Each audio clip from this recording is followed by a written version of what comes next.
Jadi kalau sudah diberikan usia, mungkin beragam saat ini. 20, 30, 40, 50 tahun ke atas. Dan tugas kita itu yang paling pokok mengenal Allah. Jangan sampai Allah sudah tampakkan keagungannya, Allah mengenalkan dirinya lewat pandangan kita, kelihatan orang-orang yang sholat, kelihatan orang-orang berzikir, kelihatan tanda-tanda Allah di alam semesta, tapi belum mampu mengenal Allah. Butuh berapa tahun lagi? Terdengar semua hal yang menunjukkan kebenaran Allah. Buka YouTube kok dengar tausiah, jalan tiba-tiba mendengar orang ngaji, pulang kerja kok dengar azan.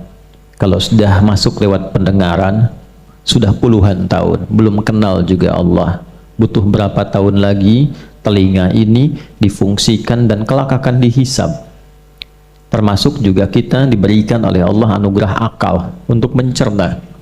Kita bisa mencerna dengan akal kita yang sehat seperti apa sifat-sifat Tuhan yang hak itu, bagaimana yang harus bisa dipertuhankan itu, seperti apa sifatnya, seperti apa keagungannya. Diberikan akal yang sehat, pendengaran yang sehat, pandangan juga yang kuat, sudah puluhan tahun tapi belum mampu mengenal Allah. Nah, itu semua sumber pengetahuan satu saat akan dihisab. Quran surah ke-17 Al-Isra di ayat ke-36, wala taqfu ma laysa laka bihi ilm innas sam'a wal basara wal fuada kullu ulaika kana anhu mas'ula. Jangan cepat bertindak pada sesuatu yang belum jelas dasar pengetahuannya. Sungguh semua dasar pengetahuan itu sumber-sumbernya satu saat akan dipertanggungjawabkan di hadapan Allah. Baik pendengaran, kenapa disebutkan pertama kali pendengaran? Karena ini yang pertama kali berfungsi. Bahkan sejak dalam kandungan, saat terlahir, mata belum jelas memandang, tapi telinga mendengar.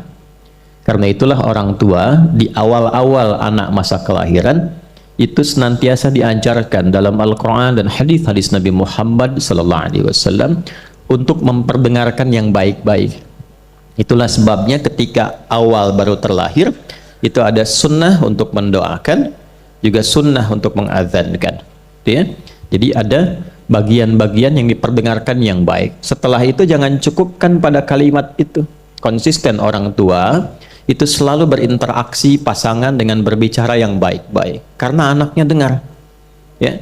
Jadi kalau misalnya bahasa-bahasa pasaran dipakai saat anak baru tumbuh, nanti begitu dia mulai bicara, yang keluar tuh kata-kata orang tuanya, ya. Cantik sini, apa lu? Nah, itu biasa bapaknya mungkin, ya, itu bapaknya atau ibunya. Jadi itu yang pertama pendengaran. Kemudian penglihatan, wal basar, ya. Dan basar itu sifatnya sesungguhnya itu pandangan yang kuat terhadap objek. Gampangnya begini, kalau Anda misalnya ke sini masuk kan lepas sendal, ya. Nah, ini kan keluar nyari sendal kan. Begitu menemukan sendal Anda, kan langsung tuh semua konstruksi dalam pandangan kita itu optiknya langsung fokus, oh ini punya saya, tajam. Jadi langsung bisa membedakan mana punya Anda, mana punya orang lain. Itu basar namanya. Kalau fisiknya ain, ya, fisiknya apa? Ain. Ini bahasa Arabnya mata itu ain. Mata-mata, ya, biasa itu, ya. Kita tanya sama anak pesantren, kamu tidur apa bahasa Arabnya? Tanam, Ustaz. Kamu tidur-tiduran? Tanam-tanaman, ya. Nah, ini basar itu menatap dengan tajam, tapi ini sindiran yang halus dan tajam. Kata Allah, kamu ini kalau urusan dunia kenapa sih begitu tajam tatapannya? Ya, ibu begitu tajam bisa bedakan 100.000 dengan 50.000 cuma dengan warnanya saja, ya. Kenapa ketika diberikan hidayah tidak setajam itu menatapnya? Itu sindiran halus tapi tajam. Itu ada ilmunya di bahasa Arab itu. Kenapa kalau urusan dunia, urusan proyek itu begitu tajam? Urusan materi tatapannya tajam. Kenapa untuk akhirat yang abadi itu ketajaman mata itu tidak digunakan, kata Allah. Kepekaan pendengaran itu tidak dipakai. Karena kan telinga itu fisiknya udhun, fungsinya sama'. Ya, sami'a itu mendengar dengan detil, Ya, mendengar dengan detil. Karena itu ketika kita i'tidal dari ruku', kita ucapkan sami Allahu liman. Ya Allah, engkau pasti mendengar dengan sangat detil kepada hambamu ini yang tengah memujimu. Ya, kenapa diawali dengan pujian? Karena kita akan doa dalam sujud diperpanjang. Karena itu rumus dalam berdoa kalau ingin cepat dikabulkan, satu dibuka dengan istighfar, kemudian yang kedua dilengkapi dengan pujian. Ya, kita istighfar dulu, lalu memuji Allah, baru kemudian meminta. Ya, nah kita disindir tuh dengan bahasa yang halus. Inna sam'a, pendengaranmu itu yang begitu tajam dalam urusan dunia, itu nanti akan dikonfirmasi tentang urusan akhiratmu. Termasuk fuad, ya, akal budi yang mencerna sesuatu untuk disimpulkan. Nah, karena itulah dalam kehidupan kita, coba sampai detik tuh ada waktunya kita merenung. Terutama di saat-saat malam menjelang tidur. Itulah sebabnya kenapa disebut Isya waktunya. Jadi kalau harakatnya fathah di atas, Asya, itu masih sibuk mencari ma'isyah. Tapi kalau turun jadi kasrah, kasrah itu kasrah, hancur, pecah, habis, selesai. Maksudnya sesibuk-sibuk kita, sepandai-pandai dan secepat-cepatnya bergerak, pada akhirnya akan selesai, akan terpejam. Nah, diberikanlah kita itu pelajaran setiap malam untuk terpejam, supaya merasakan kalau besok-besok terpejam untuk selamanya dan tidak bangun kembali. Bekal apa yang dibawa? Karena begini kata Al-Imam Al-Ghazali itu, orang itu kalau dia mimpi, itu bekal mimpinya dibawa dalam keadaan sebelum tidurnya. Jadi apa yang Anda rasakan saat tidur, itulah yang dibawa ketika Anda bangun sebelumnya. Ya, makanya kan ada yang saat tidur senyum, ya kan? Ada yang saat tidur misalnya kan, ya membahas apa, dia bicara sendiri, itu terbawa memori sebelum tidur. Nah, apa yang Anda rasakan pasca tidur, itulah yang dibawa setelah Anda tidur. Karena itu saat bangun itu pertama kali yang difikirkan kan hasil mimpi kan? Ya, bukan kredit motor yang kemarin belum lunas kan? Ya, yang saat tidur begitu bangun itu merespon keadaan saat tidur. Karena itulah kemudian untuk menetralisir itu kita berdoa. Itu mahal sekali ilmunya, mahal. Nah, sama persis itu kan miniatur kehidupan yang kita bawa ke akhirat.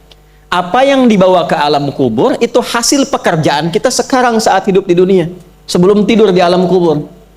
Itu maksudnya. Jadi kalau kita siapkan sekarang, kuburannya nyaman. Kalau kita dedikasikan semua aktivitas karena hasil mengenal Allah Subhanahu wa Ta'ala, itu diberikan kehidupan yang sangat megah di alam kubur. Itu jelas sekali di Quran surah ketiga Ali Imran di ayat ke-169 sampai 171. وَلَا تَحْسَبَنَّ الَّذِينَ قُتِلُوا فِي سَبِيلِ اللَّهِ أَمْوَاتًا بَلْ أَحْيَاءٌ عِنْدَ رَبِّهِمْ يُرْزَقُونَ فَرِحِينَ بِمَا آتَاهُمُ اللَّهُ مِنْ فَضْلِهِ وَيَسْتَبْشِرُونَ بِالَّذِينَ لَمْ يَلْحَقُوا بِهِمْ مِنْ خَلْفِهِمْ أَلَّا خَوْفٌ عَلَيْهِمْ وَلَا هُمْ يَحْزَنُونَ. Paham? Tidak. Jangan Anda duga orang-orang yang saat hidupnya mendedikasikan aktivitasnya itu karena Allah. Ya, dia tetap seperti orang di dunia pada umumnya. Dia kerja, kalau guru dia mengajar, kalau petani dia bertani, ada yang berkebun, ada yang kerja kantoran, ada yang di birokrat, diplomasi, berdagang, berbisnis, macam-macam. Cuma bedanya apa? Dia lakukan semua itu karena Allah, karena dia kenal Allah. Ya, karena dia kenal Allah. Dia mau minum nih, kan semua orang juga minum. Ya kan? Untuk menjaga bagian dari kekuatan hidupnya. Dia minum, yang lain juga minum. Cuma karena dia kenal Allah, dia meminum minuman yang Allah ridai. Dia tidak menyentuh minuman yang Allah larang. Karena kenal. Jadi nggak semua diminum. Dan dia pun ketika akan minum, dia berusaha untuk mendapatkan ridha Allah. Karena itu dia sebutkan Bismillahirrahmanirrahim. Ya, ba-nya di situ sababiyah. Saya minum ini karena Allah. Kalau Allah nggak perintahkan, saya nggak minum. Gitu. Ya, kalau Allah nggak perintahkan saya tidak minum. Kalau Allah larang nggak akan saya minum. Kalau di depan minuman saya yang dilarang oleh Allah nggak akan saya minum. Makanya itu kalimat fitrah. Nggak ada orang minum bir pakai Bismillah. Bismillah, dosanya hilang dikit lah. Gitu. Nggak ada. Itu fitrahnya menolak. Fitrahnya nolak. Nah, ba itu kan fungsinya 14, ya kan? Di dalam bahasa Arab itu. Jadi antara fungsinya sababiyah, sebab, ghayah, tujuan. Saya minum ini karena Allah. Nah, minuman itulah yang ketika dikonsumsi langsung turun ridha Allah di dalamnya. berikan ia ya pulsa pahala, ajrun, tuliskan hasanahnya, perbuatan baiknya, lalu jadikan minumannya itu berkah untuk aktivitasnya. Ya, jadi kalau Anda minum lillah karena Allah, itu ada berkah di dalamnya. Berkah itu maksudnya energi yang mendorong kita pada kebaikan. Ya, karena orang makan minum itu kan menghasilkan energi kan, diolah jadi energi. Tapi tidak semua makanan itu jadi energi positif. Ya, koruptor minum juga, makan juga, pencuri makan, penipu minum. Kok bisa dia makan dan minum tapi energinya digunakan untuk menipu? Ya kan? Nah, kalau Anda menginginkan energi itu positif dan baik, maka sebutlah nama Allah dalam setiap makanan dan minuman yang kita konsumsi. Itu gambarannya.